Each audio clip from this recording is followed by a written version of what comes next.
Welcome to another exciting episode of Musa and Show. Here is what we have today. Sanibona, namuhla ngifisa sikhuluma ngento ezokwenziwa i-MK Party lapha eMpumalanga kule weekend esiya kuyo. Nizokhumbula ukuthi i-MK Party ike yaba nama-leader amabili. Ngeviki eliphelile sibikela ukuthi uMary Pardee sebeyikhanselela i-membership yakhe. Sizokhuluma-ke ngey'nhlelo ze-MK Party eMpumalanga. Kodwa ngaphambi singene kulezi zinhlelo ze-MK Party, ngiyacela usubscribe, ushare, ulike, ucomment. Ngiyafisa ukuzwa umbono wakho kuyo yonke nje ivideo esizoyenza. Kune-article engiyibonile la. Ngifisa siqale sikhulume-ke ngale article ngoba iwuphazamisile kancane umqondo wami uma ngiyibuka. Ngiyafisa ukuthi ngizwe ukuphawula kwakho ngayo le article. Masiphuma lapho-ke bese singena endabeni-ke yaseMpumalanga. Le article ibhalwe yi-Today Labour News, ikhishwe yibo ngolwesine la ngomhla ka-6 kuMarch 2025. Ibhale kanjena: Sunday World reports that the ANC at its head office appears to be broke again, with incumbent Treasurer General Dr. Gwen Ramokgopa having failed to pay the February salaries of Luthuli house workers. Bathi-ke ukungakhokhelwa lokhu kwabasebenzi kubalwa phakathi nama-politicians asebenza kwi-Prix lika-Seme Street full-time. NgoLwesithathu abasebenzi bebedunguze bumnyameni bengazi ukuthi bazowathola namasalari wabo. Abasebenzi bathi manje bakwisigaba la bephenika khona, futhi ngisho nemizwa yabo abasajabulile manje ngoba ama-debit orders ezinto abanazo aqale ngomhla ka-28 February. Manje isimo sesize siwese ngoba kuthulekile nje, akekho batshelayo ukuthi kungani bengabhadalwe futhi bazobhadalwa nini. Manje-ke sebeshiwe bengena-choice kodwa ukuthi ba-speculate ukuthi mhlawumbe i-organization ingenzeka na ukuthi i-bankrupt. Bathi wonke umuntu akakakhokhelwa, including uSecretary General uFikile Mbalula, i-Head of Organizing uMduma Nana, u-National Spokesperson uMahlengi Bhengu Mutsiri kanye noSibongile Besani osebenza kwi-office lika-President uCyril Ramaphosa eLuthuli House.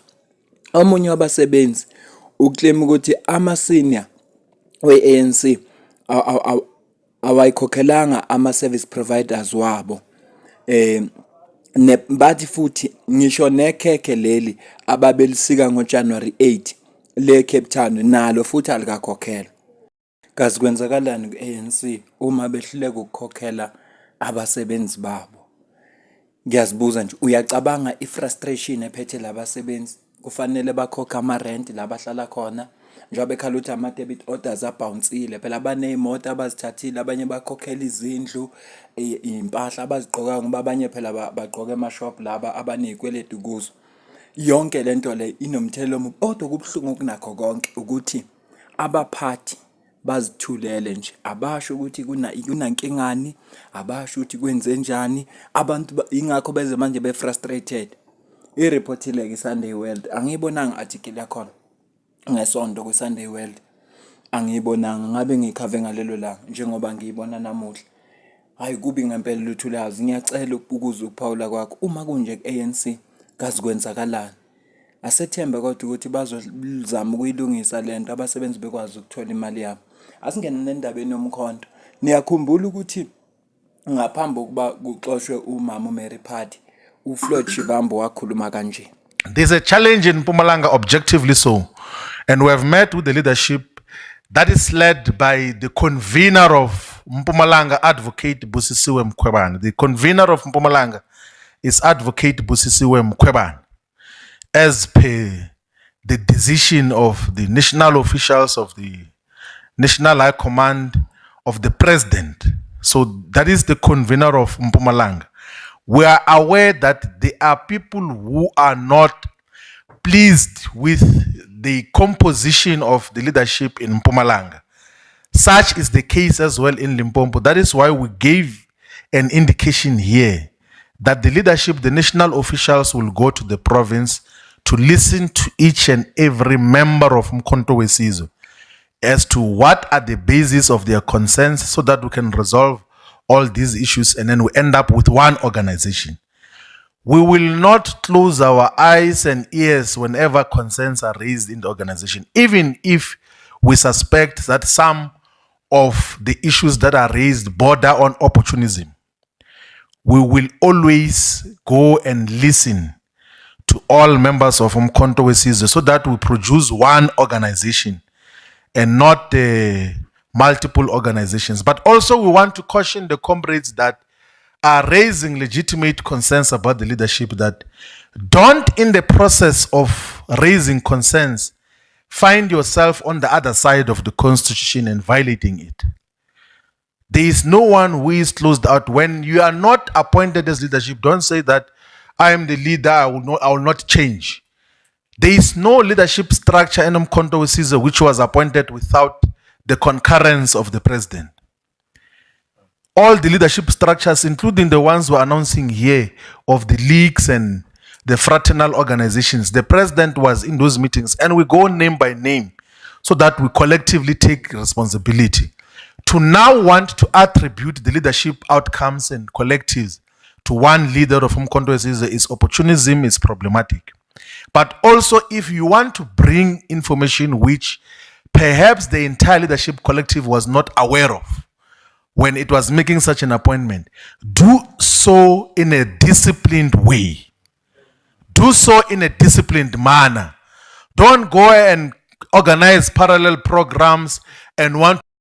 Lana okubalekile ngale video ukuthi uFloyd washo ukuthi bazosuka as National High Command baye eMpumalanga la bazofike balalele khona izikhalo zabantu baseMpumalanga baphinde futhi ba-engage nabo ukuze kwazeke ukuthi yini inkinga eMpumalanga futhi ingaxazuleka kanjani. Kuyigxathe elihle leli futhi engilincomayo mina ngoba lento esiyibonayo ukuthi Umkhonto weSizwe kungapheli iviki kungatrendanga, sekukhona abantu abangajabulile, sekukhona ama-ground forces angajabulile.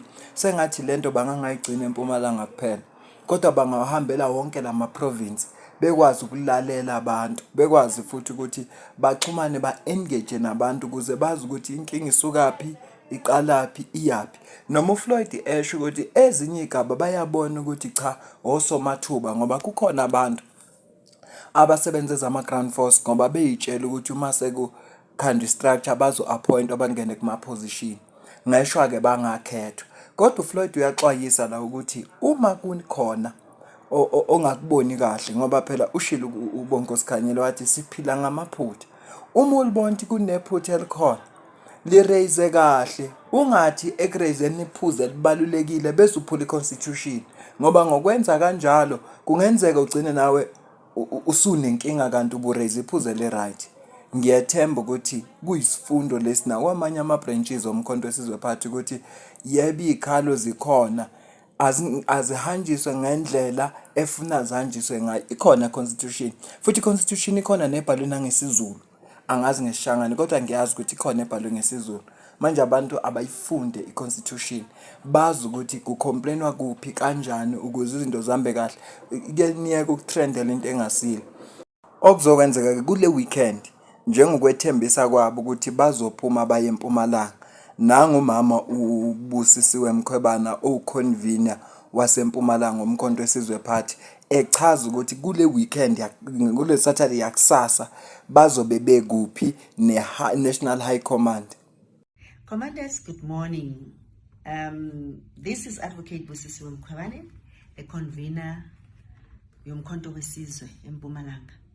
Sizovakashela Umkhondo sub-region, Ward 1 to Ward 19. All commanders asidibaneni ezimpunzini hall 11 o'clock ngezi 8 zaka March on a Saturday. Siza sonke si-detachment sizohlanganyela nani nama deployees we-National High Command adeploywe la eMpumalanga. Imkhondo is the second sub-region esizoyivakashela as the detachment. Sistarte eNkomazi, manje sesiya eMkhondo, and then from Mkhondo sizovakashela namanye ama sub-regions. We've got 17 sub-regions la eMpumalanga. Therefore, each and every one of you will have an opportunity ukuthi nimite the whole detachment and then siplane as a collective towards 2026. Kwaza Mkhondo kwaza. Njengoba umuza kumama Advocate Busisiwe Mkhwebane echaza ukuthi bazophuma ke kubantu abangazi Umkhondo elendaba ekuthiwa iBetrediff ileyo ndawo leyo seyashintsha manje sokuthiwa Umkhondo. bazobe bekuleyo ndawo ushila ama-ward kusuka ku-ward bani kuyoze kufike ku-ward 1 kuyafika ku-ward 9 abaphumeka abantu baseMpumalanga. Bakhona abantu abazobe bekhishwe National High Command behamba nabo ukuzolalela izikhalo zabantu. Yithuba-ke leli lokuthi abantu abawuzwakalisa ukungenami kwabo, abawuzwakalisa izinto abazibona ukuthi azihambi kahle, abayolungisa iqembu labo ukuze liye phambili. Ngoba into esiyenzeka manje kuhlela ukuhamba ukuthi kushaya u-2026 umkhonto wesizwe phathi ubukhuluma ngazwi linye izwe lonke. Futhi-ke kunombuzo engizibuza wona ukuthi njengoba umkhonto wesizwe sowuhlangane ne-ATM, ngabe bakhona na abantu abazokhishwa ey'khundleni kufakwe phela abe-ATM? Kuzokwenzekana bazoreshuffle na ukuze kufakwe phela abe-ATM nabe ey'khundleni babe mhlambe nabo amamember high command ngoba phela basebenza ngokubambisana ne-MK Party. Kasazi-ke sizozwa ngabaphethe iqembu ukuthi bona bathini. Ngiyacela ukuza ukuphawula kwakho la ku-comment section, ulike, ushare nabanye, kodwa nje ukuphawula kwakho kubalulekile kimi ngoba kuyasisiza nathi futhi la funeka si-improve khona. Ngiyacela futhi inhlonipho esinayo singayiyeki, siqhubeke nayo. Bese kuthi laba abazixhwanguxhwangu nabo abafunde ukuthi uma sikhuluma nge-political party yakho oyithandayo uzuthi sikhuluma kabi, cha, dlula nje. Ukungasho lutho kwakho ngeke kone lutho, kodwa uthi ungene usithuke ikona okuzobe sekuyiphutha. Okunye kwesibili, uma ubona ukuthi share information okungeyona, si-correct bese sinikeza information e-right. Akusizi ukuthi le information engamanga kodwa ungayikhiphanga e-right. Keep information e-right ukuze nathi sibone ukuthi nansi information e-right. Ngoba ngizama ngakho konke okusemandleni ukuthi uma ngikulethela ivideo isuke ihamba nobufakazi. Futhi uma ngibeka umbono wami ngiyasho ukuthi lo umbono wami.